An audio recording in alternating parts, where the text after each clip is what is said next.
آج شاہ حویلی کو بالکل دلہن کی طرح سجایا گیا تھا۔ پورے گاؤں کی دعوت آج شاہ حویلی کے بڑے سے صحن میں رکھی گئی تھی۔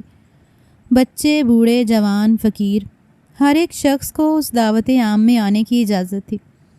اول تو ہر جمعرات کو ہی شاہ صاحب اپنے دادا کے مزار پر غریبوں کو لنگر کھلایا کرتے تھے، لیکن آج ایسی کیا خاص بات تھی کہ پورے گاؤں کو ہی دعوت پر بلایا گیا تھا۔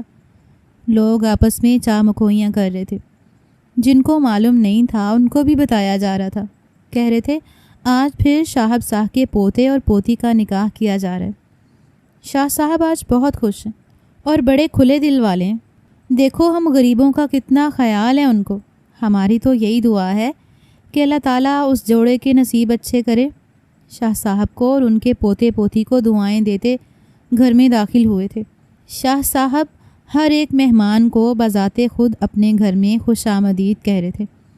7 قسم کے پکوان پکائے گئے تھے۔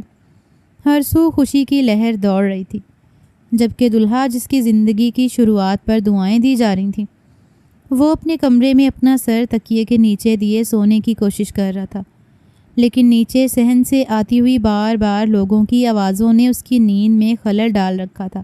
اسما بیگم چوتھی بار اپنے بیٹے کے کمرے میں آئی تھیں۔ گھڑی پر وقت دیکھا تو دن کے 1 بج چکے تھے۔ شاہ صاحب 10 مرتبہ پوچھ چکے تھے کہ ہمارا لخت جگر کہاں ہے، ابھی تک نیچے نہیں آیا۔ ارے بھئی تیار ہونے میں کون اتنی دیری لگاتا ہے؟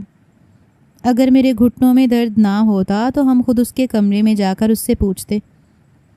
میں اپنے پوتے کو دلہا بنتا اپنے سامنے دیکھنا چاہتا ہوں، اپنی آنکھوں کو ٹھنڈک بخشنا چاہتا ہوں۔ اسما بیگم ہر بار یہ کہہ کر ٹال رہی تھیں کہ بس تھوڑی دیر آغا جان، آنے ہی والے ہیں۔ شاہ صاحب کو جہاں گھر کے باہر لوگ عزت سے شاہ صاحب کہہ کر بلایا کرتے تھے، وہی گھر میں ان کی بہو انہیں آغا جان کہہ کر بلایا کرتی۔ وہ ہر ایک کے حق میں بہتر تھے، کبھی ناانصافی ہونے نہیں دی تھی۔ چوتھی مرتبہ جب اسما بیگم اپنے بیٹے کے کمرے میں گئیں تو وہ تکیے میں سر دیے لیٹا تھا۔ اس مرتبہ اسما نے غصے سے تکیہ اس کے منہ سے ہٹایا تھا۔ اس نے نیند کے تاثرات سے اپنی ماں کو دیکھا، کہنے لگی کہ اٹھو، تمہارے دادا جان کتنی مرتبہ پوچھ چکے ہیں کہ ابھی تک نیچے کیوں نہیں آیا؟ جانتے تو ہو تمہارا نکاح ہے، نیندیں پھر کبھی پوری کر لینا۔ لوگ نیچے آنا شروع ہو چکے ہیں، کچھ تو کھانا کھا کر گھر کو بھی جا چکے ہیں، مگر تم ابھی تک اٹھے ہی نہیں ہو۔ اس بات پر تڑپ کر اس گھر کا لاڈلا پوتا اٹھا تھا۔ کہنے لگا مجھے نہ ان لوگوں میں دلچسپی ہے اور نہ ہی اس نکاح میں، سمجھی آپ؟ جا کر دادا جان کو بتا دیں کہ اگر مجھے اپنا پوتا مانتے ہیں تو یہ نکاح مت کروائیے، میرے دوستوں کے سامنے بے عزتی ہو کر رہ جائے گی۔ وہ لوگ کیا کہیں گے؟ ابھی عمر ہی کیا ہے میری، میں میٹرک میں ہوں اور آپ لوگ میری شادی کروا رہے ہیں۔ اس بات پر اسما بیگم نے اپنے بیٹے کو ایک نظر دیکھا، کہنے لگی رخصتی نہیں ہو رہی، صرف نکاح ہو رہا ہے۔ شادی تم دونوں کی 4-5 سال بعد ہوگی، لیکن تمہارے دادا جان تمہارا نکاح کرنا چاہتے ہیں، خوشیاں دیکھنا چاہتے ہیں۔ جانتے ہو جب میری اور تمہارے بابا کی شادی ہوئی تھی میری عمر صرف 12 سال تھی اور تمہارا باپ 20 سال کا تھا، پھر بھی رشتہ نبھایا۔ آج بھی تمہیں لے کر باہر نکلوں تو سب کہتے ہیں کہ تمہارا چھوٹا بھائی ہے، اور میں جھجکتے ہوئے کہتی ہوں کہ نہیں، یہ تو میرا خیر سے جوان جہاں بیٹا ہے، کوئی یقین ہی نہیں کر پاتا۔ یہ تو شکر مناؤ دادا جان نے تمہاری رخصتی نہیں کروائی۔ موسیٰ اپنے بستر سے اٹھا تھا، بچے کی طرح نہلا کر اسے نیا کرتا پہنایا گیا۔ شاہ خاندان کے ریت رواج کے مطابق اسے تیار کیا گیا اور پھر باہر لایا گیا تھا۔ وہی دوسری جانب اس کی دلہن دوسرے کمرے میں بیٹھی الگ رو رہی تھی۔ اس کے پاس تو ماں بھی نہیں تھی جسے رو کر اپنے فریاد سنا سکتی، کہہ سکتی کہ یہ شادی نہیں کرنی۔ گزشتہ پوری رات اس کی روتی ہوئی گزری تھی اور ابھی بھی وہ گھٹنوں میں سر دیے روتے ہوئے بار بار سامنے دیوار پر لگی ہوئی اس تصویر کی جانب دیکھتی۔ اصل جرم تو اس کے ساتھ ہو رہا تھا۔ جہاں مصطفیٰ کی عمر 17 سال تھی، وہ صرف اور صرف ابھی 14 سال کی تھی، اور اس کا نکاح صرف اور صرف اپنے دادا کی خوشی کی خاطر پڑھایا جا رہا تھا۔ کچھ دیر بعد ملازمہ کمرے میں آئی، ایک نظر زرین کو دیکھنے کے بعد سرخ رنگ کا فراک رکھتے ہوئے کہنے لگی، بی بی جی جلدی سے تیار ہو جائیے، مولوی صاحب آ چکے ہیں۔ تیاری کے نام پر اس نے روتے روتے سرخ فراک ہی پہنا تھا۔ رو رو کر تو ناک اور گالیں پہلے ہی سرخ ہو رہی تھیں۔ ایک نظر اس نے خود کو دیکھا، بالوں کی بندھی ہوئی 2 چوٹیاں جو دائیں بائیں اس نے پھیلا رکھی تھیں، آنکھوں میں لمبی دھار والا کاجل لگا رکھا تھا، اور ماتھے پر بندھی دوپٹے کو سر پر کرنے کے بعد اس نے دائیں بائیں کر دیا، کندھوں پر ڈالنے کی کوشش نہیں کی تھی۔ وہ بالکل ایک گاؤں کی دلہن لگ رہی تھی۔ جس پل اسے موسیٰ کے ساتھ بٹھایا گیا تو موسیٰ نے اچاٹ سی نظر اس پر ڈالی تھی۔ وہ تو شرم سے پانی پانی ہو گیا۔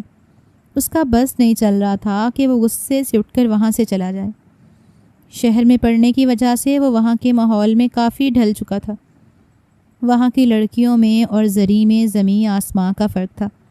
وہ جو سمجھ رہا تھا کہ یہ لڑکی دلہن بن کر کم سے کم اس کے ساتھ بیٹھی ہوئی تو اچھی لگے گی، لیکن جس حلیے میں وہ یہاں پر آ کر بیٹھی تھی، موسیٰ کا دل مزید کھٹا ہو کر رہ گیا۔ اپنی ماں کو ہڑبڑا کر کہنے لگی، کم سے کم اس کا حلیہ ہی درست کر دیتی، یہ کیا جاہل گواروں کی طرح آ کر میرے ساتھ بیٹھ گئی ہے۔ چنبیلی کی تیل کی بدبو ابھی تک اس سے اٹھ رہی ہے۔ زری جو پہلے ہی ڈری سہمی سی تھی، جب اس کے کانوں تک موسیٰ کے الفاظ پہنچے تو وہ سہم سی گئی تھی۔ جلدی سے اپنے دوپٹے کو ٹھیک کرنے لگی۔ وہ اپنی طرف سے خود کو خوبصورت دکھانے کی کوشش تو کر رہی تھی، لیکن موسیٰ شاہ کی نظروں میں وہ کبھی بھی وہ مقام حاصل نہیں کر سکتی تھی جس کی وہ طلبگار تھی۔ موسیٰ کے الفاظ سن کر اس کی آنکھوں سے آنسو بہنے لگے۔ جو کاجل اس نے اپنی آنکھوں میں لگایا تھا وہ بہہ کر گالوں پر آنے لگا۔ سارے چہرے پر کاجل پھیل گیا۔ اسما بیگم اسے اس حالت میں دیکھ کر تھوڑا جھڑک کر ہی کہنے لگیں کہ رونے کی کیا بات ہے؟ تم پر کون سا ظلم ہو رہے ہیں جو روئے جا رہی ہو؟ اب اگر تم اچھی نہیں لگ رہی تو میرا بیٹا تنقید تو کرے گا نا؟ کہا بھی تھا اس ملازمہ کو کہ تمہیں تھوڑا بہت تیار کر دے۔ اب آخر میں کن کن ذمہ داریوں کی طرف دھیان دوں؟ اپنے بیٹوں کو دیکھو یا پھر تمہیں؟ مگر یہ عجیب ہی ڈرامہ بن کے آ گئی ہو۔ وہ اسے ڈانٹ رہی تھیں۔ اس کے سرخ آنچل کے کونے سے ہی اس کے کاجل صاف کرنے لگی، لیکن وہ مزید پھیلتا چلا گیا۔ تب تک مولوی صاحب بھی آ چکے تھے۔ اسما بیگم نے جلدی سے اسے گھونگھٹ اڑایا۔ دونوں بچوں کا نکاح شاہ کی موجودگی میں ہو گیا۔ وہ تو خوشی سے دونوں بچوں کو سینے سے لگائے نہال تھے۔ اپنی جیب سے 1000 کے کئی نوٹ نکال کر دونوں بچوں کی گود پیسوں سے بھر دی، اور پھر غریبوں میں بھی صدقے کے طور پر پیسے بانٹے۔ نکاح کے فوراً بعد ہر چیز کو دور پٹکتا موسیٰ اپنے کمرے کی طرف جا چکا تھا، جبکہ ڈری سہمی بیٹھی زری کتنی ہی دیر ہی موسیٰ کو جاتے دیکھنے لگی۔ وہ تو ویسے ہی موسیٰ کے غصے سے بہت ڈرا کرتی تھی، کیونکہ وہ جس قدر اس گھر کا لاڈلا تھا اتنا ہی سخت مزاج بھی تھا، اور زرین کو تو بالکل بھی پسند نہیں کرتا تھا۔ جب وہ انگلش میں کٹر پٹر کر کے بات کرتا تو زرین اس کا چہرہ دیکھتی رہتی۔ زرین جیسے ہی اٹھی تاکہ اپنے کمرے میں جا سکے تو تبھی اس کا راستہ روکنے کی خاطر موسیٰ بیچ میں آ چکا تھا۔ اپنے سینے پر دونوں ہاتھ باندھ کر کہنے لگا، میں نہ تمہیں اپنی بیوی مانتا ہوں نہ تمہیں اپنی بیوی قبول کروں گا۔ تم یہ شکر مناؤ کہ تمہیں اس گھر میں نے رہنے کی اجازت دے رکھی ہے۔ یہ مت بھولنا کہ گھر کا اگلا آغا صاحب میں ہی بنوں گا۔ دادا کا میرے علاوہ کوئی اور پوتا نہیں ہے۔ جیسے ہی دادا نے مجھے اپنی کرسی سنبھالنے کے لیے دے دی تو پھر دیکھنا زری میں تمہارے ساتھ کرتا کیا ہوں۔ تم مجھے زہر لگتی ہو، زہر۔ خبردار، جو کبھی تم نے میری بیوی بننے کی کوشش بھی کی تو تم میری نظر میں کچھ بھی نہیں ہو۔ وہ منہ ہی منہ میں بڑبڑاتا ہوا وہاں سے جا چکا تھا، اور زرین آنکھوں میں آئے آنسوؤں کو صاف کرتی اپنے کمرے میں گئی اور آئینے کے سامنے کھڑی ہو گئی۔ یہ کیسا نکاح تھا جس کی اسے کوئی خوشی نہ تھی۔ اس نے ایک نظر خود کو دیکھا اور پھر جلدی سے واش روم میں جا کر اپنا چہرہ دھونے لگی۔ وقت آگے بڑھا۔ 2 دن بعد ہی موسیٰ نے یہ ضد پکڑ لی کہ دادا جان، آپ نے کہا تھا نا کہ میں آپ کی بات مانوں گا، تو آپ بدلے میں میری بھی ایک شرط پوری کریں گے۔ پھر فردوس شاہ بہت خوش تھی۔ اپنے پوتے کو اپنے ساتھ بٹھا کر اس کے کندھے پر ہاتھ رکھ کر کہنے لگی کہ ہاں میرے لختے جگر، ہم نے کہا تھا نا کہ میں آپ کی ہر بات مانوں گا، بتائیے کیا چاہیے آپ کو؟ مگر اس مرتبہ موسیٰ شاہ نے جو مانگا تھا، فردوس شاہ کے ماتھے پر ایک پل کو بل پڑ گئے تھے۔ کہنے لگی کہ یہ آپ کیا کہہ رہی ہیں؟ آپ نے ایسا سوچا بھی کیسے؟ میں آپ کو اتنا دور بھیجوں گا؟ آپ دادا جان سے دور جانا چاہتے ہیں؟ جواب میں موسیٰ سر جھٹک چکا تھا۔ کہنے لگا، دادا جان بس مجھے کچھ نہیں پتہ، میں آپ سے فون پر رابطہ رکھوں گا۔ میں نے کہا تھا نا، میں ایک ہی شرط پر آپ کی پوتی سے شادی کروں گا کہ بدلے میں آپ مجھے آسٹریلیا بھیجیں گے۔ اب میں نے آپ کی یہ بات پوری کر دی ہے، اب بس مجھے کچھ نہیں پتہ، مجھے پڑھائی کے لیے آسٹریلیا جانا ہے، تو بس جانا ہے۔ فردوس شاہ نے آج تک اپنے پوتے کی کوئی بات نہیں ٹالی تھی، اور وہ تو اس نکاح سے پہلے ہی اس کی حامی بھر چکی تھی کہ وہ ضرور اسے دوسرے ملک بھیجیں گے۔ وہ کچھ سوچ میں پڑ گئے۔ پھر جب اسما بیگم نے آغا جان کو منایا تو وہ مان گئے۔ 6 سال کے لیے موسیٰ آسٹریلیا جا رہا تھا۔ جس پل زرین کو یہ خبر ملی تو ایک طرح سے وہ خوش ہوئی تھی، لیکن نہ جانے کیوں نکاح کے بندھن میں بندھنے کے بعد اس کے دل میں خود بخود ہی موسیٰ کے لیے ایک مقام بن چکا تھا۔ وہ موسیٰ کے جانے کا سوچ کر اور بھی اداس ہو چکی تھی۔ بہت جلد ہی موسیٰ تیار ہو کر کھڑا تھا۔ اس کے ہاتھ میں سامان تھا۔ گھر کے سارے ملازم ایک لائن میں کھڑے تھے۔ گھر کے اکلوتے چشم و چراغ کو الوداعی دعائیں دے رہے تھے۔ فردوس شاہ اپنے پوتے کو سینے سے لگا کر اس کا ماتھا چوم کر بولی کہ بیٹا، ہمارا نام روشن کرنا، مجھے یقین ہے کہ تم کامیاب ہو کر لوٹو گے۔ موسیٰ سب سے ملا تھا، اپنے دادا، اپنی ماں، پھر اپنی چھوٹی چچی اور چچا سے، جن کی کوئی اولاد نہ تھی۔ زرین کے تو ماں باپ کا پہلے ہی انتقال ہو چکا تھا۔ اس کی پرورش کی ساری ذمہ داری اسما بیگم پر ہی تھی، لیکن وہ اس کی تربیت اور انداز و اطوار پر یوں دھیان نہ دے پائیں جتنا دھیان انہوں نے اپنے بیٹے پر دیا۔ سب سے ملنے کے بعد ایک اچاٹ سی نظر موسیٰ نے زرین پر ڈالی۔ چلتا چلتا اس کے پاس آیا اور اپنا ہاتھ آگے بڑھایا۔ زرین نے کپ کپاتے ہوئے جب اپنا ہاتھ موسیٰ کے ہاتھ میں دیا تو اس نے اس کا ہاتھ بڑی زور سے کھینچ کر چھوڑ دیا اور سرگوشی نما انداز میں کہنے لگا کہ تم جیسی لڑکی سے جان چھڑوانے کے لیے مجھے اگر جہنم میں بھی جانا پڑا تو جاؤں گا، مگر تمہارے ساتھ زندگی کبھی نہیں گزاروں گا۔ اتنا کہہ کر موسیٰ شاہ اس گھر سے جا چکا تھا، جبکہ زرینہ گہری سانس خارج کر کے رہ گئی۔ اس کے جانے کے بعد زرینہ نے چند روز تو خود پر غور کیا۔ وہ ابھی تک صرف 5 جماعتیں پڑھ پائی تھی۔ جس پر اس کے ماں باپ کی وفات ہوئی تو اس کے بعد 2 سال تک وہ مسلسل ایک ہی کلاس میں فیل ہوتی رہی۔ گاؤں کے اسکول میں پڑھائی کر رہی تھی، جب ہیڈ ماسٹر بار بار شکایت لے کر اپنی بیوی کے ہاتھوں اسما بیگم کی طرف بھجوانے لگے تو وہ بھی زرینہ کو ڈانٹنے لگی۔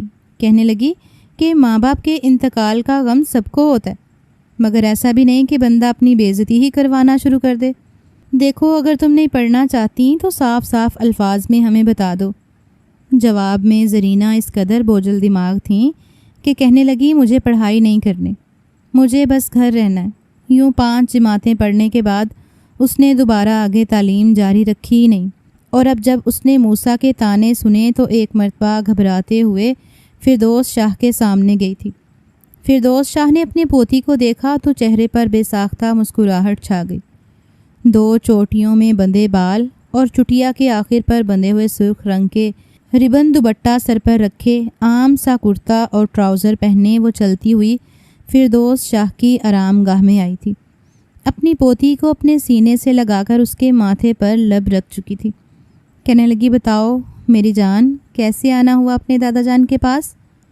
وہ پہلے تو تھوڑی سی گھبرائی، پھر کہنے لگی کہ دراصل دادا جان میں پڑھنا چاہتی ہوں، مجھے بھی پڑھنے کا شوق ہے، مجھے بھی لکھنا ہے۔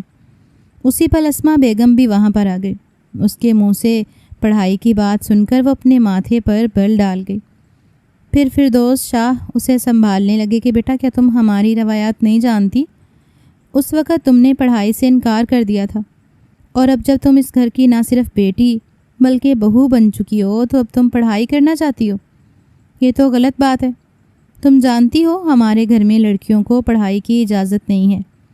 8 جماعتوں سے زیادہ کوئی بھی نہیں پڑھتا، کیونکہ اس کے بعد پڑھائی شہر میں شروع ہو جاتی، جہاں صرف لڑکے جا کر پڑھ سکتے ہیں۔ تم گھر میں رہ کر اپنی تائی کے ساتھ گھر کے کاموں میں دھیان دو۔ آغا جان کے منہ سے یہ الفاظ سن کر کہیں نہ کہیں اسما بیگم کو ایک سکون سا ملا تھا۔ نہ جانے کیوں انہیں بھی زرینہ سے ایک چڑ سی تھی۔ وہ تو سوچ رہی تھیں کہ اپنے بیٹے کے جوان ہوتے ہی اپنی بہن کی لڑکی کو بیاہ کر اس گھر میں لائیں گی، لیکن زرینہ کی وجہ سے سب کچھ خراب ہو چکا تھا۔ وہ یہ بھی سوچے ہوئی تھی کہ جب 6-7 سال بعد بیٹا واپس آئے گا تو مزید ہی شہری بابو بن چکا ہوگا، پھر زرینہ کو بھلا کہاں اس نے منہ لگانا ہے۔ یوں ہی بڑی تیزی سے وقت آگے بڑھنے لگا۔ اس دوران زرینہ جیسے جیسے جوانی کی دہلیز پر قدم رکھ رہی تھی، اسما بیگم نے اسے مزید ہی گوار بنا دیا۔ وقت کے ساتھ ساتھ وہ خود تو ڈھل چکی تھی، یہاں تک کہ اس گھر کی ملازمائیں زرینہ سے زیادہ ماڈرن تھیں، لیکن زرینہ آج بھی وہی تھی، بالوں میں چمبیلی کا تیل، آنکھوں میں گہرا گہرا کاجل جس کی لکیر آنکھوں کے باہر بھی لگی ہوتی، چہرے پر چکنائی والی کریم لگا کر کپڑے ایسے کھلے کھلے اور بدرنگ پہنتی کہ جیسے اپنے نہیں بلکہ کسی اور کے پہن رکھے ہوں۔ اس گھر کی اکلوتی پوتی، مگر حالت اس کی بے حد بری ہو چکی تھی۔ فردوس شاہ تو ان معاملات میں کچھ خاص توجہ بھی نہیں دیتے تھے، باہر کے معاملات میں ہی مصروف رہا کرتے۔ 7 سال پلک چپکتے گزر گئے۔ اس دوران موسیٰ شاہ گھر میں ہفتے میں 2-3 بار کال کر لیا کرتا، اپنی ماں سے بات کرتا اور فردوس شاہ سے بھی بات کرتا، مگر زرینہ تو اس کی آواز سننے کو ہی ترس چکی تھیں۔ وقت کے ساتھ ساتھ موسیٰ کی پرانی تصاویر دیکھ کر وہ ذہن میں تانے بانے جوڑتی رہتی کہ نہ جانے موسیٰ اب کیسا دکھتا ہوگا۔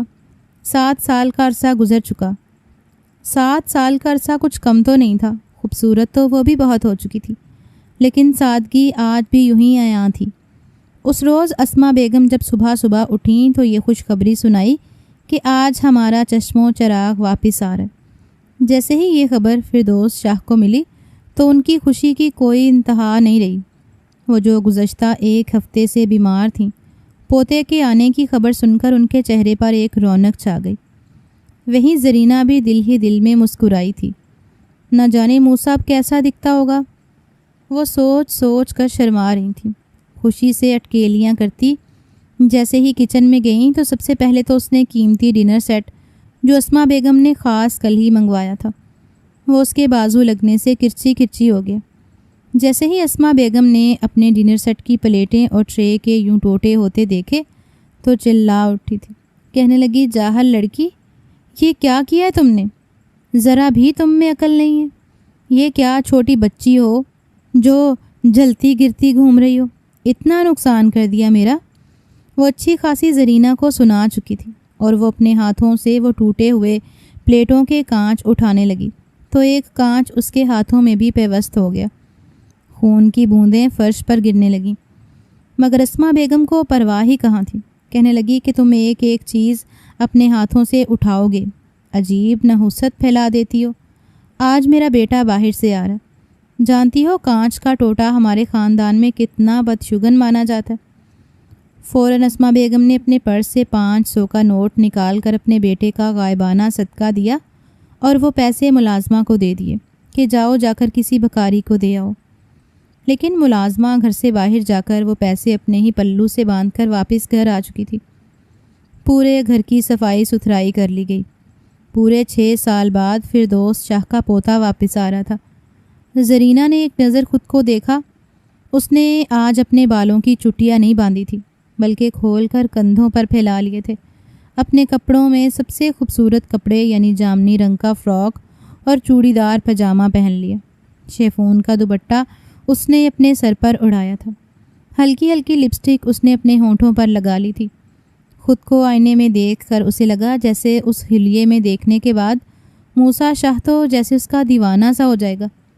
ابھی وہ تیار کھڑی تھی کہ جب گاڑی کے ہارن کی آواز آئی۔ چوکیدار دروازہ کھول رہا تھا، اسی کے ساتھ ہی زرینہ کے دل کی دھڑکنیں بھی تیز ہوئی تھیں۔ وہ بھاگ کر کمرے سے باہر نکلی۔ وہیں دوسری جانب فردوس شاہ اسما بیگم کے ساتھ وہیں پر کھڑے اپنے پوتے کا بے صبری سے انتظار کر رہی تھیں۔ جیسے ہی ان کا پوتا گاڑی سے اترا تو آ کر سیدھا اپنے دادا جان کے گلے لگ گیا۔ فردوس شاہ کی آنکھوں میں آنسو تھے۔ اسما بیگم بھی آگے بڑھیں اور اپنے بیٹے کا ماتھا چومنے لگیں۔ دادا سے ملنے کے بعد وہ سیدھا اپنی ماں سے لپٹا تھا۔ ابھی وہ اپنی ماں سے مل ہی رہا تھا کہ جس پل گاڑی کی کھڑکی کا پچھلا دروازہ کھلا۔ فردوس شاہ تجسس سے دیکھ رہی تھیں۔ پہلے تو یہ لگا شاید موسیٰ کا کوئی دوست ہے جو اس کے ساتھ یہیں پر آ گئے، لیکن جیسے ہی گاڑی سے وہ وجود اترا تو فردوس شاہ کے پیروں کے نیچے سے زمین نکل چکی تھی، کیونکہ گاڑی سے ایک نوجوان لڑکی اتری تھی۔ دودھ جیسا گورا سفید رنگ، آنکھوں پر ایک کالا چشمہ جسے وہ اپنے سفید ہاتھوں سے آنکھوں سے اتار کر بالوں میں لگا رہی تھی۔ کھلے سنہری بال کندھوں پر پھیلے ہوئے تھے۔ پینٹ شرٹ پہن رکھی تھی۔ شرٹ کا کپڑا اتنا باریک تھا کہ وجود کا کچھ حصہ واضح طور پر دکھائی دے رہا تھا۔ مغربی لباس پہن کر بازو پر ایک ہینڈ پرس لٹکائے ہائی ہیلز پہن کر وہ باہر نکلی تھی۔ ایک سکارف ہی تھا جو اس کے کندھوں پر پھیلا ہوا تھا۔ شاید یہ بات اسے موسیٰ شاہ نہیں بتائی تھی کہ میرے دادا جان کو دیکھ کر سر پہ دوپٹہ کرنا ہے۔ جلدی سے اس نے سکارف اپنے سر پر لیا تھا، لیکن بار بار سر سے اتر رہا تھا۔ وہ جلدی آ کر موسیٰ کے ساتھ کھڑی ہوئی تھی اور ایک بھی لمحے کی دیری کیے بغیر موسیٰ کے بازو کو پکڑ کر اس کے کندھے سے ٹیک لگاتے ہوئے مسکرا کر انگلش میں ہیلو انکل اینڈ آنٹی کہنے لگی۔ فردوس شاہ نے اپنے پوتے کے ساتھ اس انگریز لڑکی کو دیکھا تو تھوڑے ہڑبڑا گئے تھے۔ پھر کہنے لگے کہ بیٹا یہ لڑکی کون ہے؟ دکھنے میں تو ولایتی معلوم ہوتی ہے، کیا یہاں پر پاکستان گھومنے کے لیے آئی ہے؟ یہ پہلے تو فردوس شاہ یہ سوچ کر تھوڑے مسکرائے، لیکن ایک غیر لڑکی کو اپنے پوتے کے اتنے قریب دیکھ کر ان کے ماتھے پر بھی بل آ چکے تھے۔ اسما بیگم بھی حیرت سے اپنے بیٹے کو دیکھ رہی تھیں جب موسیٰ شاہ نے سر جھٹکا اور مسکرا کر اس گوری انگریز لڑکی کو کندھوں سے پکڑ کر کہنے لگا کہ دادا جان یہ جیسمین ہے، میری بیوی۔ 2 ماہ پہلے ہی میں نے جیسمین سے شادی کر لی۔ ہم دونوں ایک ساتھ ہی یونیورسٹی میں پڑھتے رہے۔ اسی ڈر تھا کہ کہیں میں اسے چھوڑ کر پاکستان چلا گیا تو کبھی واپس ہی نہ آؤں۔ اسے ڈر تھا کہ کہیں میں اسے چھوڑ کر پاکستان چلا گیا اور کبھی واپس ہی نہ آیا تو اس لیے یہ اپنا گھر اپنے سارے رشتہ دار چھوڑ کر میرے ساتھ پاکستان آ چکی ہے اور اب یہیں ہمارے ساتھ اس گھر میں رہے گی۔ اسما بیگم تو کئی قدم پیچھے ہٹی تھی، جبکہ فردوس شاہ تو یہ سمجھ ہی نہ پائیں کہ ان کا پوتا کہہ کیا رہا ہے۔ ان کے لیے یقین کرنا بالکل ناممکن سی بات تھی کہ ان کا پوتا ان کی اقدار، ان کی روایات کو یوں ٹھیس بھی پہنچا سکتا ہے۔ وہ پھر بے یقینی سے اپنے پوتے کی طرف دیکھ کر کہنے لگی کہ یہ تم کیا کہہ رہے ہو؟ ہوش میں تو ہو؟ یہ کیا بے حیائی میرے سامنے پھیلا رہے ہو تم؟ دادا جان کو غصے سے کہتا دیکھ کر اس نے انگلش میں اس لڑکی جس کا نام جیسمین تھا اس کے کانوں میں کچھ کہا تو اس سے ذرا دور ہٹ کر کھڑی ہو گئی، ماتھے پر بل ڈال کر گھور کر کبھی وہ اسما بیگم کو دیکھتی تو کبھی فردوس شاہ کو۔ فردوس شاہ کے اچانک ہی تیور بدلتے دیکھ کر موسیٰ شاہ بھی تھوڑا سنجیدہ ہو چکا تھا۔ اپنے کان کی کن پٹی کھجاتے ہوئے کہنے لگا کہ دادا جان میں نے اس سے شادی کر لی، فکر مت کیجیے، اسلامی قوانین کے مطابق ہی کی ہے۔ بھلے ہی مذہب کی عیسائی ہے لیکن دھیرے دھیرے میں اسے قائل کر کے مسلمان کر لوں گا، میرے ساتھ اس کی جوڑی خوب جمے گی۔ لیکن اگلے ہی پل فردوس شاہ ایک زناٹے دار تھپڑ موسیٰ کے منہ پر مار چکی تھی۔ جیسمین تو دونوں ہاتھ اپنے گالوں پر رکھ چکی تھی۔ منہ کھول کر بے یقینی سے وہ انگلش میں کہنے لگی کہ آپ کی ہمت کیسے ہوئی میرے شوہر کو مارنے کی؟ دکھنے میں بوڑھے ہیں اور میرے شوہر پر ہاتھ اٹھا رہے ہیں۔ اس نے غلطی کیا کی ہے؟ ہم نے شادی کی ہے، ایک سچا ریلیشن بنایا۔ آپ کے ہاں کیا مہمانوں کا یوں استقبال کیا جاتا ہے؟ چلو موسیٰ ہم واپس آسٹریلیا چلتے ہیں، ہمیں یہاں پر ان بوڑھوں کے ساتھ رہنا ہی نہیں ہے۔ لیکن موسیٰ بالکل خاموش تھا۔ غصہ اسے بھی بہت آیا تھا کیونکہ جیسمین کے سامنے اس کی ایک عزت تھی، وہ ایک باعزت شخصیت کا حامل تھا۔ اس کے سامنے تھپڑ کھا کر یہ بات اس کی انا پر گہری ضرب ثابت ہوئی تھی۔ اسما بیگم ایک طرف کھڑی الگ رو رہی تھیں، جبکہ زرینہ دور کھڑی یہ سارا منظر دیکھ رہی تھیں، جس پر انتہائی غصے اور حقارت سے موسیٰ کہنے لگا دادا جان یہ بہت غلط بات ہے، آپ نے اچھا نہیں کیا تھپڑ مار کر۔ اتنے سالوں بعد اس لیے واپس نہیں لوٹا کہ آپ میرا یوں استقبال کریں۔ آپ کیا جانتے ہیں کہ میں اپنی زندگی برباد کر دیتا؟ آپ نے 6 سال پہلے جو کچھ میرے ساتھ کیا ہے وہ میں کبھی نہیں بھولوں گا۔ میں اتنا پڑھا لکھا خوبرو نوجوان پڑھ لکھ کر کیا ایک جاہل گوار گاؤں کی لڑکی کے ساتھ ساری زندگی گزار دیتا، جسے نہ اچھا پہننے کی تمیز ہے نہ ٹھیک سے چلنے کا؟ کیا وہ میرے ساتھ سوٹ کرتی؟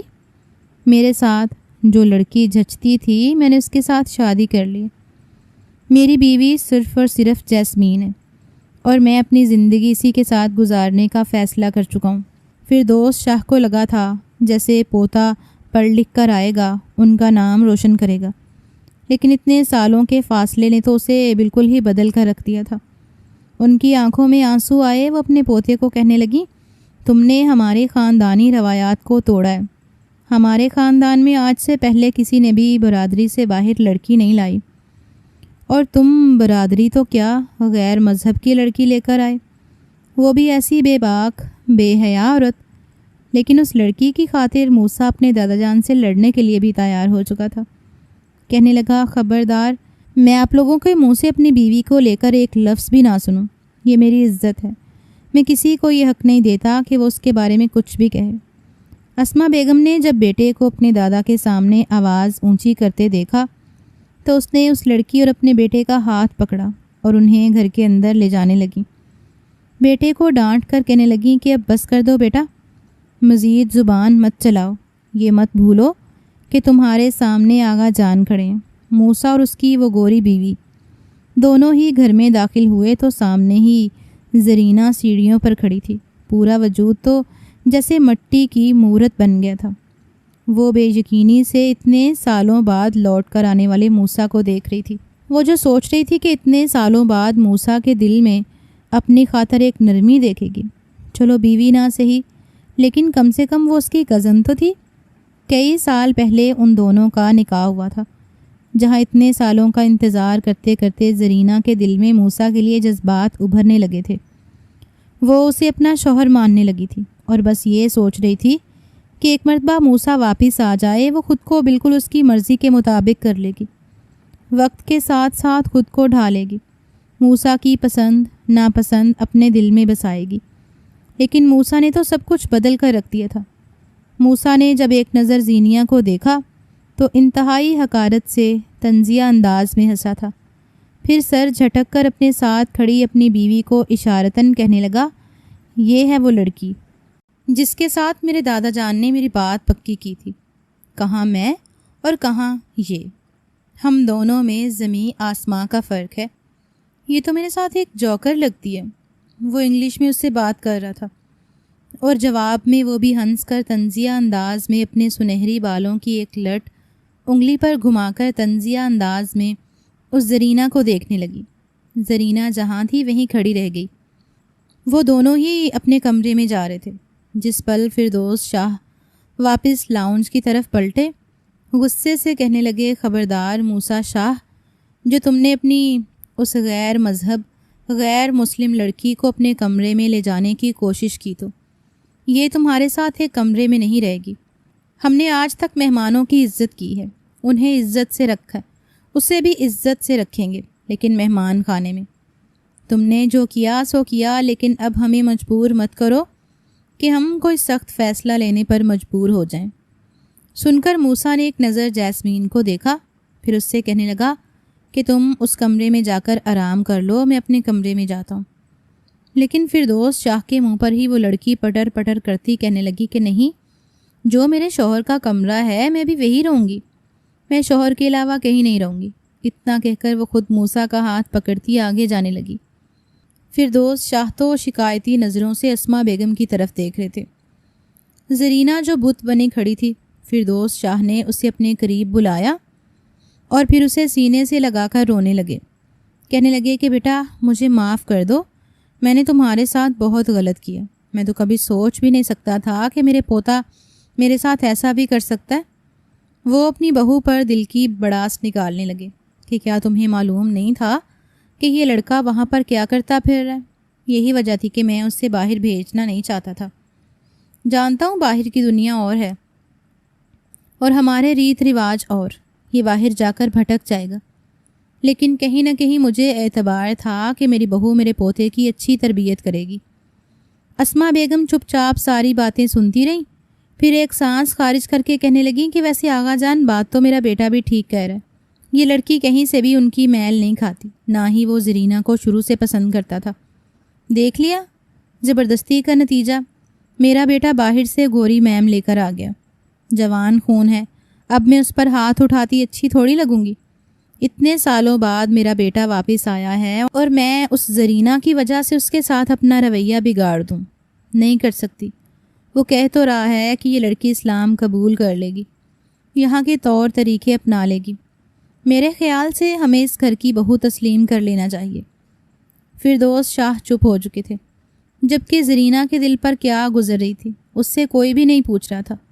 وہ ساری رات اس کے کمرے میں روتے ہوئے گزار رہی تھی۔ صبح صبح ٹھنڈے دماغ کے ساتھ موسیٰ شاہ اپنے دادا جان کے پاس واپس آیا اور ان کے سامنے گھٹنوں کے بل بیٹھ کر اپنے دونوں ہاتھ ان کے ہاتھوں میں دیے اور پھر کہنے لگا کہ دادا جان، میں جانتا ہوں کہ آپ کو میرا یہ فیصلہ غلط لگا، لیکن یقین مانیے میں جیسمین کو پسند کرتا ہوں۔ ہم دونوں نے شادی صرف اور صرف اس لیے کی تاکہ کوئی ہمیں ایک دوسرے سے الگ نہ کر سکے۔ اس کے ماں باپ بھی نہیں مان رہے تھے میرے ساتھ شادی کرنے کو، انہوں نے اسے گھر سے نکال دیا تھا۔ میں چاہتا تھا کہ میں آپ لوگوں کو اپنے ساتھ آسٹریلیا لے کر جاؤں، آپ کو اپنی پسند بتاؤں، لیکن جانتے ہیں جیسمین کے ماں باپ کو جب پتہ چلا کہ وہ ایک مسلمان لڑکے کو پسند کرتی ہے اور ان کا تعلق عیسائی مذہب سے نہیں، تو انہوں نے اسے دھکے مار کر گھر سے نکال دیا تھا۔ میں 2 ماہ پہلے ہی واپس آ جاتا، لیکن جس روز میں ایئرپورٹ پر جانے والا تھا اس روز ہی یہ بے گھر ہو چکی تھی۔ اب بتائیے کہ آپ کی روایات، آپ کی تربیت نے مجھے یہ سکھایا تھا کہ میں ایک لڑکی کو تنہا چھوڑ کر آ جاتا۔ اسی خاطر اس روز میں نے مجبور ہو کر جیسمین سے شادی کر لی۔ یقین مانیے میں نے اس کے ساتھ اپنی زندگی کا آغاز کیا ہی نہیں ہے، میں اسے سیدھا یہاں لے کر آیا ہوں تاکہ آپ سب کی دعاؤں کے ساتھ اس زندگی کو آگے بڑھا سکوں۔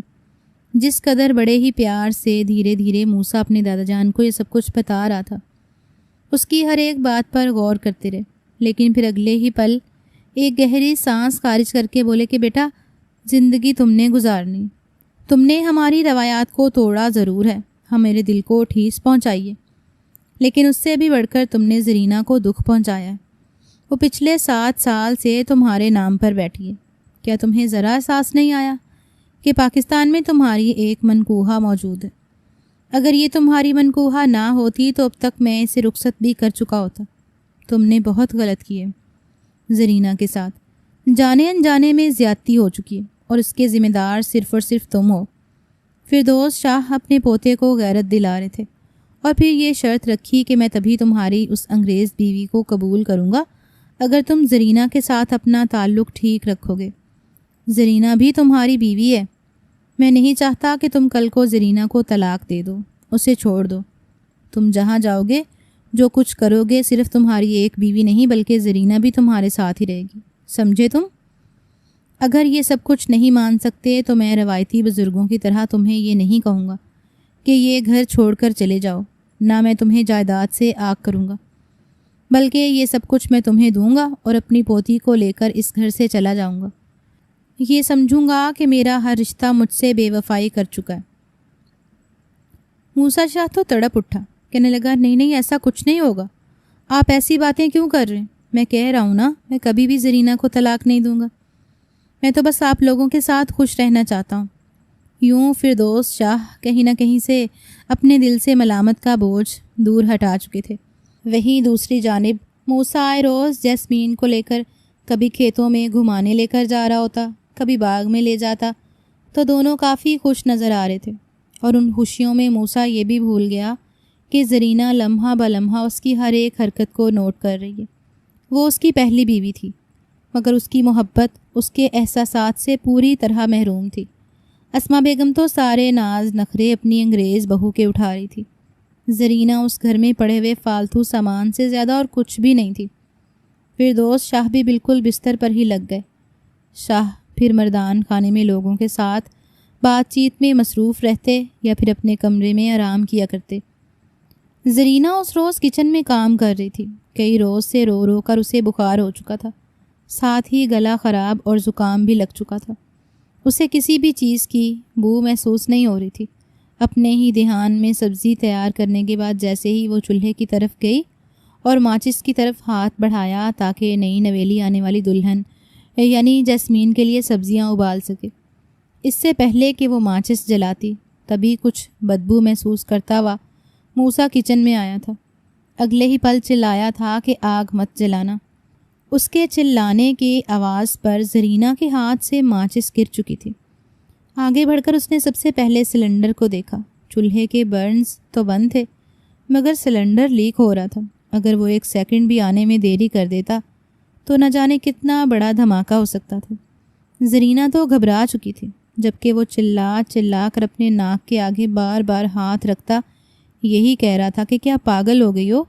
تم خود تو مرو ہی مرو گی، ساتھ ہمیں بھی مارنا چاہتی ہو؟ اگر اتنا ہی مرنے کا شوق ہے تو دفع ہو جاؤ اس گھر سے۔ پتہ نہیں تمہیں کچن میں آنے کس نے دیا، تم بالکل بھی نہیں بدلی۔ کیا تمہیں بدبو نہیں آ رہی گیس کی؟ اگر آگ جلا دیتی تو جانتی ہو کیا ہوتا؟ زرینہ رونے لگی، آنکھوں میں موٹے موٹے آنسو لائے وہ کہنے لگی کہ میری طبیعت ٹھیک نہیں تھی، مجھے کسی بھی طرح کی بو محسوس ہی نہیں ہو رہی، مجھے نہیں پتا تھا کہ یہ سب کچھ ہو جائے گا۔ موسیٰ کے چلانے پر اپنے کمرے میں سو رہی اسماء اور جیسمین بھی آ چکی تھی۔ سب نے ہی اسے تنقید کا نشانہ بنایا تھا۔ وہ چپ چاپ سب کی باتیں سنتی رہی۔ بخار اور چکر تو پہلے بھی اسے آ رہے تھے، لیکن ایک دم سے ٹینشن لینے پر اس کا بلڈ پریشر لو ہونے لگا۔ موسیٰ نے اتنے دنوں بعد اس سے بات بھی کی تھی تو کیسے کی تھی؟ اسے ذلیل کر کے رکھ دیا تھا۔ وہ چولہا جلا کر اس پر ہانڈی چڑھا چکی تھی۔ آنکھوں میں آنسو بھی تھے، پورا وجود برف کی طرح ٹھنڈا پڑتا جا رہا تھا، لیکن پھر بھی کپ کپاتے ہاتھوں سے ہانڈی میں چمچہ ہلا رہی تھی۔ جیسے ہی کچی سبزیوں کو پانی میں ڈالنے لگی کہ اچانک چولہے کے سٹینڈ پر اس کا ہاتھ لگ گیا۔ گرما گرم ابلتی ہوئی ہانڈی سیدھا اس پر انڈھیل چکی تھی۔ وہ چلا اٹھی۔ اس کے چلانے پر موسیٰ جو باہر لاؤنج میں جیسمین کے ساتھ باہوں میں باہیں ڈال کر بیٹھا باتیں کر رہا تھا، فوراً بھاگ کر آیا۔ درد کے مارے زرینہ چلا رہی تھی۔ جلدی سے واش بیسن کا نل کھول کر اس نے اپنا ہاتھ بازو دھونے چاہے تھے، لیکن موسیٰ اس کے دونوں بازو پکڑ کر منع کرنے لگا کہ دھونا مت ورنہ زخم بگڑ جائیں گے۔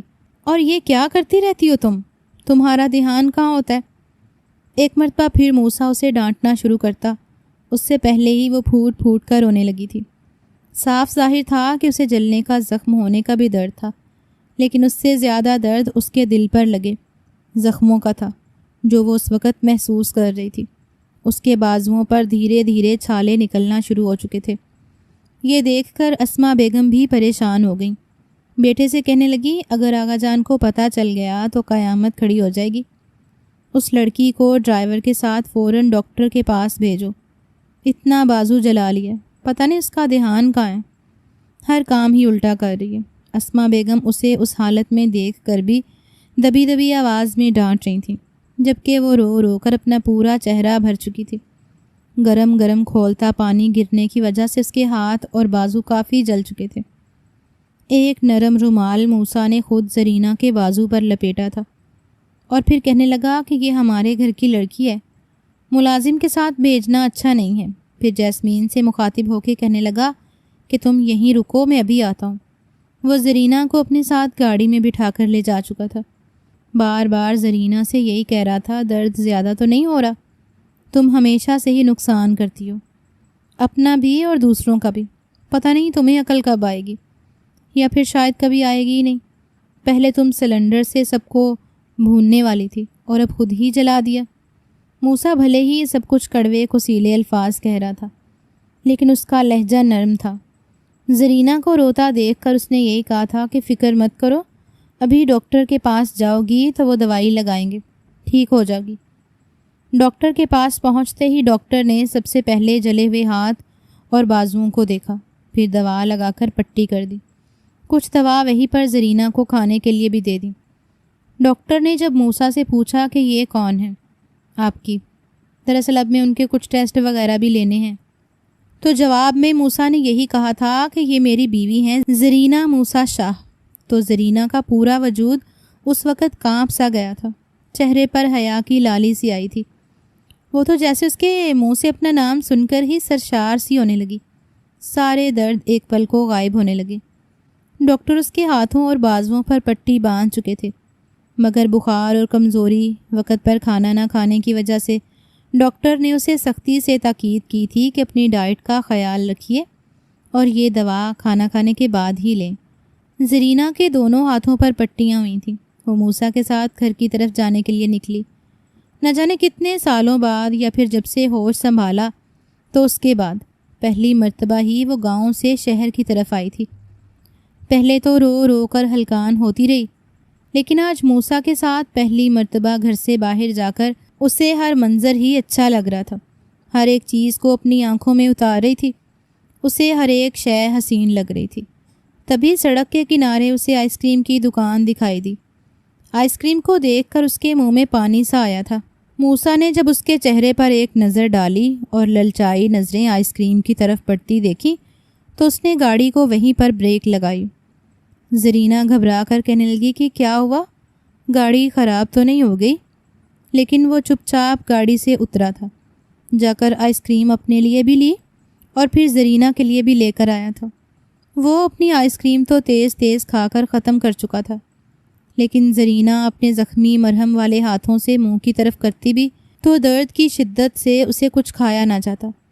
موسیٰ نے ایک نظر اسے دیکھا، جس کے بالوں کے لٹیں چادر سے نکل کر بار بار چہرے کی طرف آ رہی تھیں۔ آنکھیں بالکل خالی خالی تھیں، سرخ ہو رہی تھیں اور رنگت زرد پڑی تھی۔ اسے نہ جانے اس پل کیا ہوا کہ بجائے اسے ڈانٹنے کے خود آئس کریم اسے کھلانے لگا۔ وہ بھی کسی بھولے بھالے بچے کی طرح اس کے ہاتھوں سے آئس کریم کھاتی رہی۔ پھر اس کا منہ بھی ٹیشو سے خود صاف کیا تھا۔ زرینہ تھوڑی جھجکی تھی، جبکہ موسیٰ نہ جانے کیوں اندر ہی اندر مسکرا گیا۔ گاڑی وہاں سے چلائی اور زرینہ کو یوں باہر جھانکتا دیکھ کر کہنے لگا کہ کیا آج سے پہلے بھی کبھی شہر آئی ہو؟ جواب میں زرینہ نفی میں سر ہلا دیا کہ نہیں، باہر کی دنیا گاؤں کے علاوہ تو میں دیکھ ہی آج رہی ہوں۔ یہ سن کر موسیٰ چپ ہو گیا، گاڑی کی رفتار تھوڑی آہستہ کر دی اور گاڑی یوں ہی سڑک کنارے دوڑانے لگا۔ کہنے لگا، پڑھائی کیوں نہیں کی؟ میں جو پڑھنے کے لیے گیا تھا تو تم بھی پڑھ لیتی نا۔ تم سے گھر کے کام تو ٹھیک ہوتے نہیں، بلکہ اپنے ہی نقصان کرتی ہو، اور نہ ہی تم نے پڑھائی کی۔ جواب میں زرینہ نے گہری سانس خارج کی، کہنے لگی کہ موسیٰ جی، آپ تو مرد ہو نا، دادا جان آپ سے بہت پیار کرتے ہیں، آپ ان کے وارث ہو، اس لیے آپ کو پڑھنے کے لیے شہر بھیج دیا۔ آپ کی ہر بات مانی، آپ شادی کر کے گوری میم لے آئے، قسم سے بڑی چٹی سفید ہے وہ لڑکی۔ یہ کہہ کر اس نے اپنے ہاتھوں کو دیکھا تھا۔ رنگ تو اس کا بھی سفید تھا، مگر اتنا نہیں تھا جتنا اس گوری میم کا تھا۔ ایک گہری سانس خارج کر کے کہنے لگی کہ دادا جان نے آپ کی یہ غلطی بھی معاف کر دی، آپ کی بیوی کو اپنا لیا، لیکن میں نے جس پل دادا جان سے کہا تھا کہ مجھے بھی پڑھائی کرنی ہے تو دادا جان نے مجھے اپنے خاندان کی روایات کے بارے میں بتانا شروع کر دیا، جنہیں سننے کے بعد مجھ میں ہمت ہی نہ ہوئی کہ میں ان کی بات کا انکار کر سکوں، کیونکہ بیٹے تو وراثت سنبھالا کرتے ہیں اور بیٹیاں لاج ہوا کرتی ہیں، عزت ہوا کرتی ہیں۔ اگر میں بھی پڑھ لکھ جاتی، باہر کی دنیا دیکھ لیتی تو شاید مجھے بھی اٹھنے بیٹھنے کا ڈھنگ آ جاتا، میں بھی پٹر پٹر انگلش بولتی جیسے وہ گوری میم۔ اتنا کہہ کر زرینہ ہنسی تھی، اور ہنستے ہنستے تو آنسو اس کی آنکھ سے نکلے تھے۔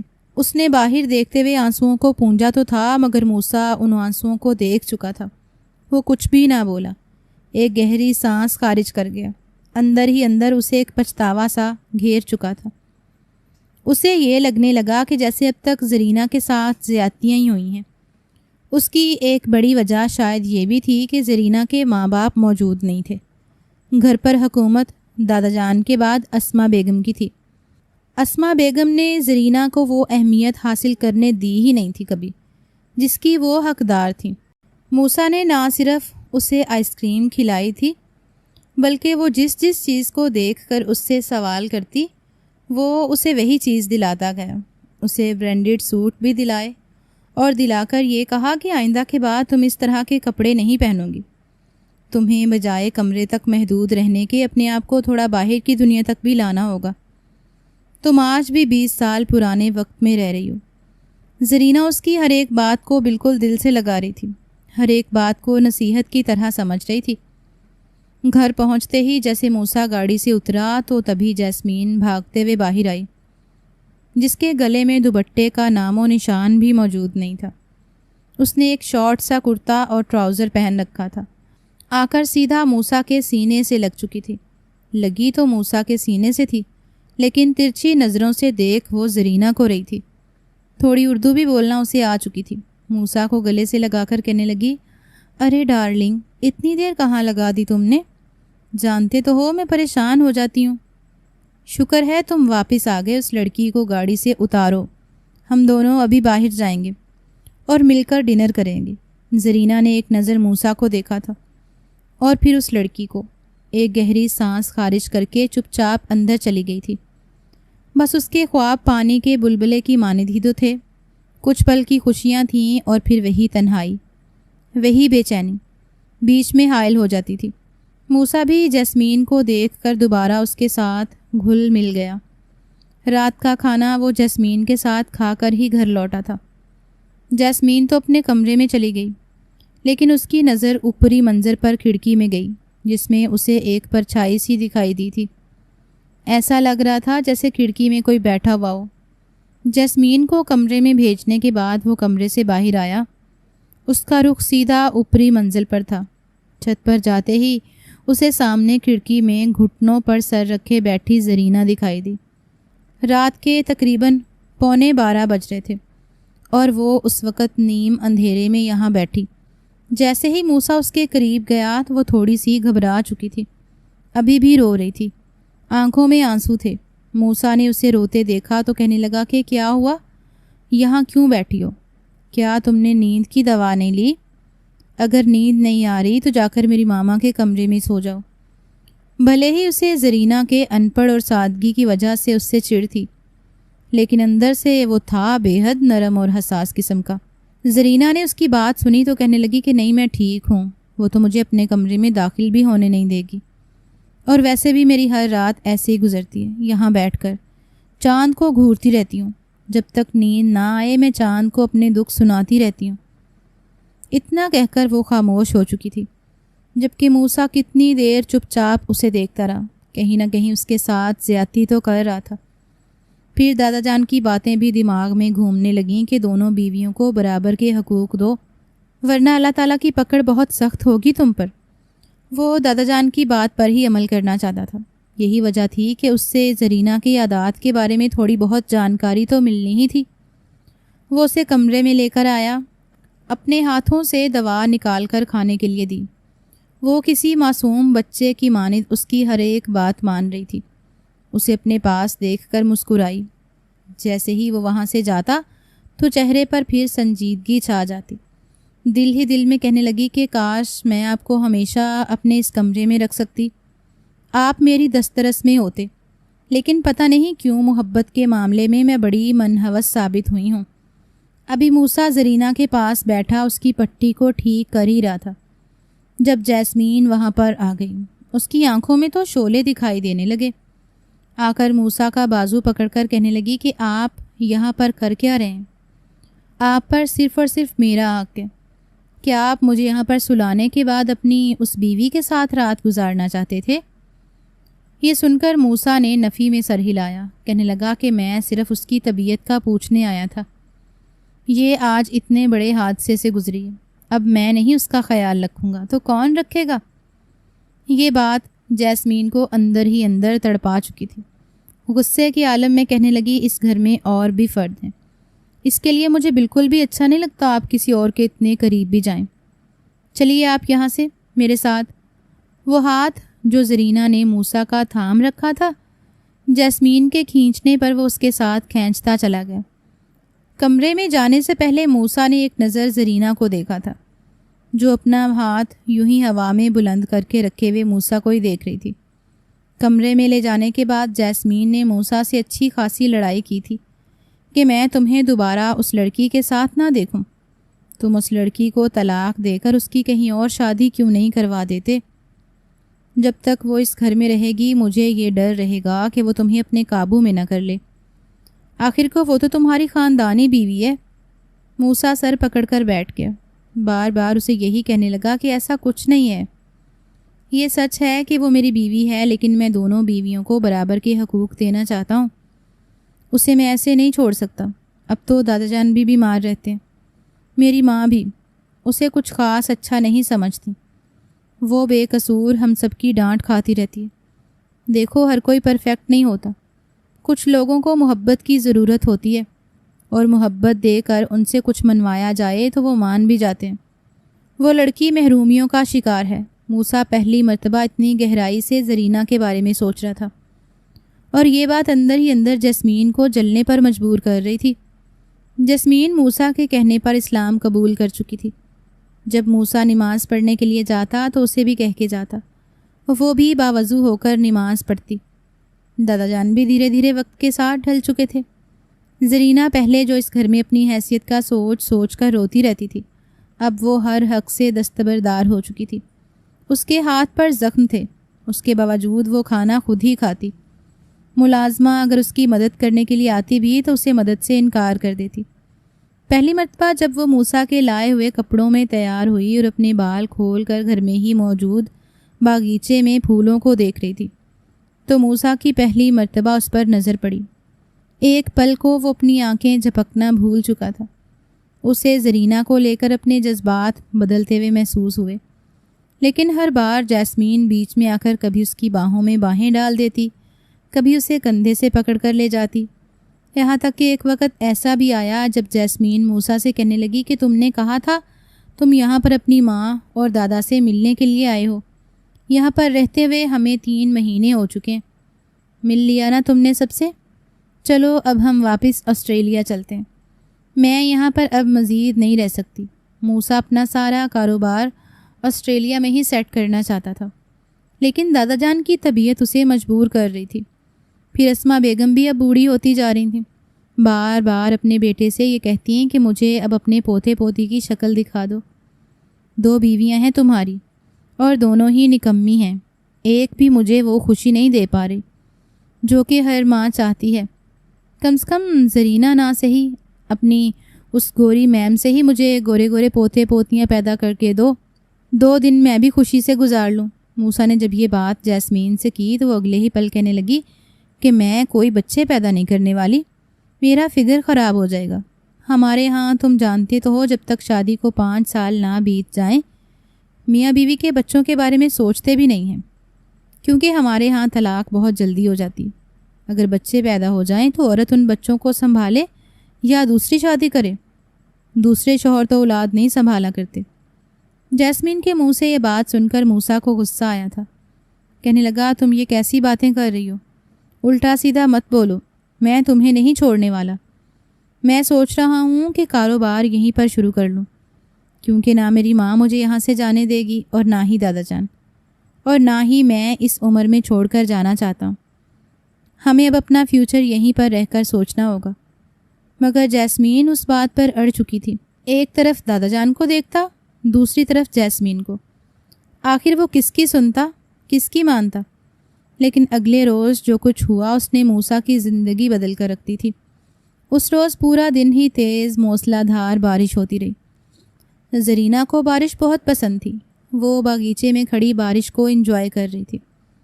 رات کے 10 بجے کا وقت تھا جب موسیٰ جیسمین کو سویا دیکھ کر اٹھ کر کھڑکی کی طرف آیا۔ باہر باغیچے میں بھیگتی ہوئی زرینہ کو دیکھ کر اس کے دل کے تار چھڑے تھے۔ وہ جیسمین کو سویا دیکھ کر نیچے چلا آیا۔